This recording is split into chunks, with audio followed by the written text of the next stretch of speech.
Okay, so this definitely looks familiar. One of the roles that I have in my job is taking care of the jellyfish. So are these moon jellies? Yes, these are moon jellies. So they're a species you find all around the world, very, very common. And we have kind of, well, almost the entire life cycle that you can see here. So essentially it goes through phases. So the adult jellies release the planula, the larva. Those kind of move around in the water. Once they settle down in the substrate, we have the polyp stage. So that's in here, oh sorry, on all these little plates in here. I can see their little feeding arms on some of them. That's neat. Exactly. Yeah, so the polyps, when they have the fire bud off, they almost look like little umbrellas with fingers when they come off. So each little polyp can have dozens of those fire come off, and then that's what we have into this tank. That's the next stage. Oh, look at them! And then they develop over a few weeks into the juvenile medusa stage. So once they get that, they look like a jelly, but they're still very, very tiny.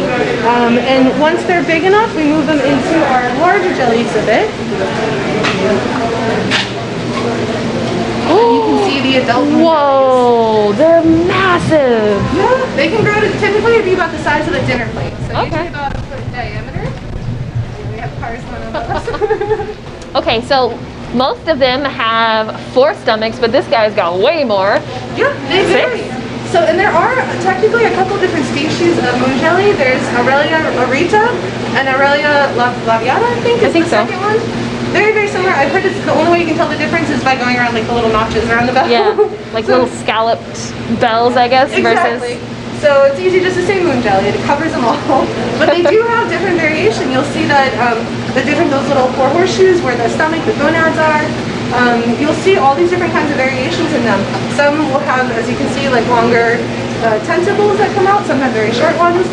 One common question we get about these is they ask if they can sting. And they do. Every type of cnidarian can sting. It just depends on what they're eating. That will depend on how much it's going to hurt. So they're eating very small things. We actually feed them baby brine shrimp, which we have filtering right over here. Okay. And you can actually see the brine shrimp as they're feeding. All of that orange that's starting to kind of concentrate, those are the shrimp that they're feeding on. So since they eat small things, their nematocysts, those little stinging cells, are also pretty small. But typically we've been told if you have sensitive skin or if you touch the jellies, you're interacting with them, and then touch something like your eyeball, that's gonna hurt. But most people, if you get stung by a moon jelly, you're not typically gonna feel it. But always still better just to be safe. Try to avoid them when you can. And just hot water, just like with stingrays, just soak the affected area in hot water. It's definitely something that common myth. I had family members that did it. Don't pee on it. Actually makes Please it worse. don't pee on it. Please don't do that. This is going to be one of their new, I guess, exhibits. They had sharks before, and you can see the shark eggs because I remember looking at the little teeny guys when I was here the last time. But because of the pandemic, they're going to be able to open up these doors, and this can be accessed from the outside. So you can see the shark eggs, and if you look at them in a right light, you can almost see the little baby sharks inside of there. And you can kind of track and watch them as they grow. Now, how old are these guys? Like maybe a year old, do you think? Actually, I think they're only about 3 to 4 months old. Oh, okay, so a lot younger.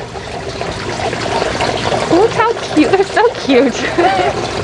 We try to keep small sharks at almost every life stage, so that we can display the life cycles for sure. And then we donate the adults when they outgrow these small exhibits. We will donate them to other aquariums.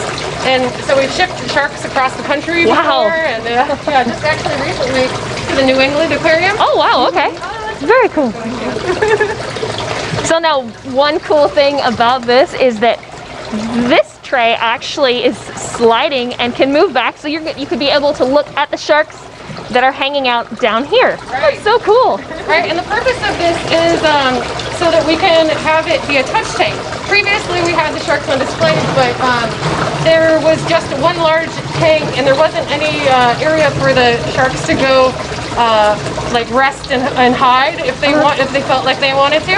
So by putting this this block on top of the tank, it gives the sharks the ability to swim underneath it and get out of the way of kids' hands that might be splashing in the water.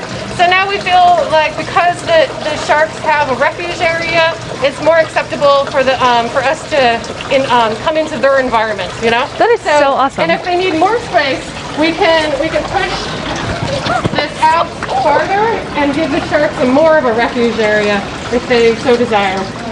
Okay, so this is another soon-to-be, I guess, new exhibit. This aquaponics or hydroponics setup. I'm very excited. I love these setups. They're the coolest things. So on the bottom, you are going to have fish. So this one is going to have perch.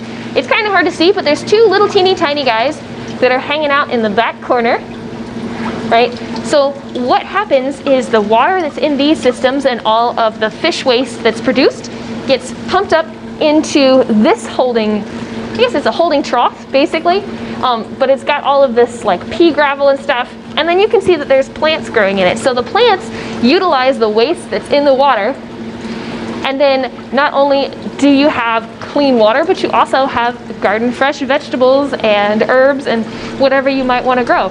It's a really very unique system that utilizes all of the nutrients. They don't have it up and running fully yet, but this is one of the plans for the future, so pretty cool stuff.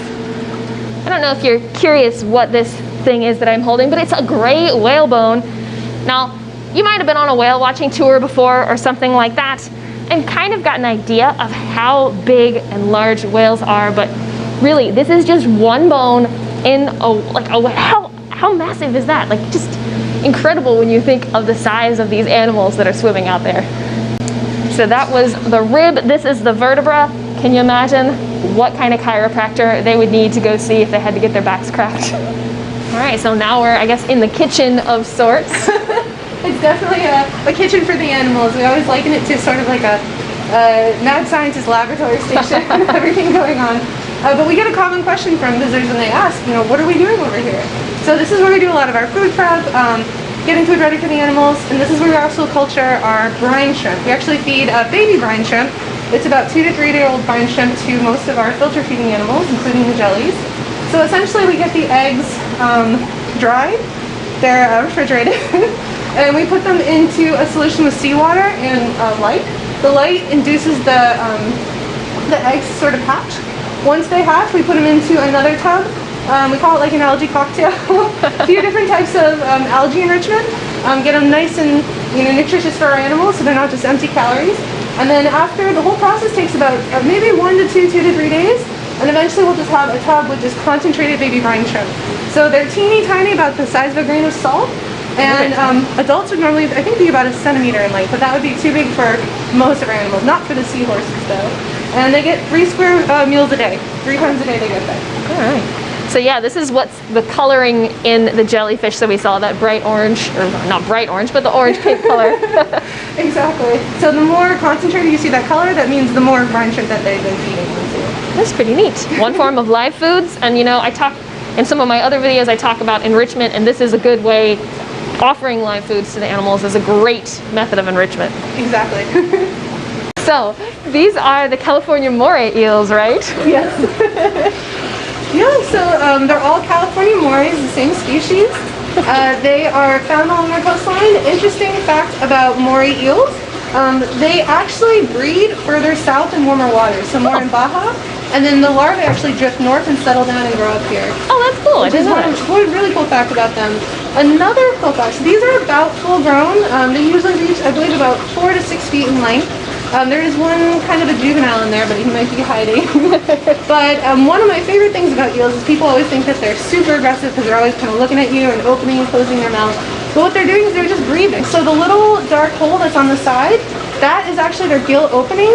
They are a bony fish. They're just a little different than other types of bony fish. They don't have pectoral fins. So they lack that bony plate, that operculum that normally you see fish can kind of open and close, helps them breathe a little easier. They don't have that. So eels always look like they're sort of yawning or looking kind of aggressive because that's just the way to take in oxygenated water.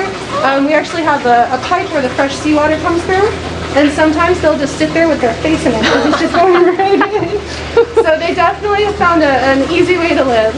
And the other cool thing about them is they actually have pharyngeal jaws. So eels, when they grab onto food, if you've never seen it, think of the alien movies. Yes.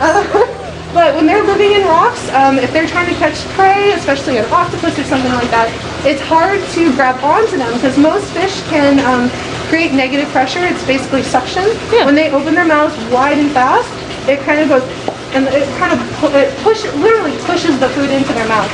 Eels can't make that type of pressure, so when they grab onto their food, not only are their teeth angled inward, they have fangs coming down from the top of their palate, but then they have a second set of jaws. When they bite onto their food, the second set comes forward and pulls it down. So we typically can't see it from the outside, but you can sometimes watch them eat, and you see the squid sticking out, and then it just goes inside. That is cool. So they're not aggressive by nature, but you do have to be careful when you're diving because they do definitely have some very sharp teeth and apparently a lot of bacteria in their mouths. So more likely you can get an infection if you got bit. That's pretty exciting.